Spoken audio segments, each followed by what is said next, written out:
Trending karon ang banat ni Peter Cayetano kay Dilima mahitungod sa isyu kay former President Rodrigo Roa Duterte. Atong tanawon kini.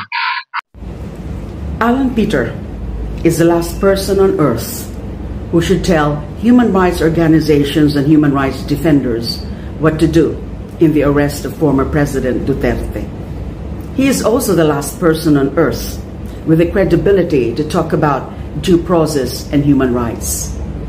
Wala kang karapatan, Alan Peter, para pangaralan kaming mga tumayo at lumaban para sa mga Pilipino sa ilalim ng rehimen ninyo ni Duterte. Habang kami ay lumaban, walang awa ninyong pinagpapatay ang libo-libong mga Pilipino kasama ang mga sanggol at mga bata. Alan, anong meron sa isyong ito? Ating pakinggan, mga kapatid. Let me address this now to Senator De Lima. She started out by saying, Alan is the last person in this world to talk about human rights. You should be the last person to talk about due process. Wala kang karapatan. Let's address that. Ano po ba nakalagay sa Philippine Constitution, ma'am? Kayo po, ma'am, ang naging Secretary of Justice. Di ba nakalagay? No person shall be deprived of life, liberty, or property without due process of law. So si President Duterte po ay isang person. Person po siya. Sabi po ng Constitution, no person. Ako po, person din po ako. So paano mo sasabihin you're the last person who should be talking about it?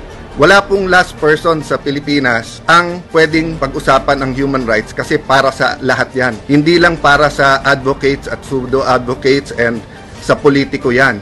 Ang human rights ay para sa lahat. Let's go now to the issue na ayaw nyong sagutin at diretsyo. Paulit-ulit kayo sa Rome Statute, sa rules ng ICC, sa batas ng mga pinasa natin. Ang sabi ko nga sa inyo, i-assume na natin na valid at may jurisdiction sila. I-assume nyo na rin na valid din yung warrant.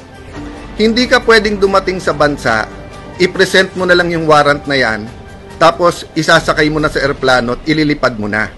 At kung yan ang ina-advocate nyo, napakadelikado niyan. Kaya pala sinasabi mo, isama na ako. In the next few days po, hindi lang si Senator Bato yan ang gusto ni Senator De Lima at ng iba nilang mga kaanib, gusto nila pong ubusin ang mga kalaban nila sa politika. Dahil hindi po to human rights agenda para kay Senator De Lima, ito ay isang political agenda.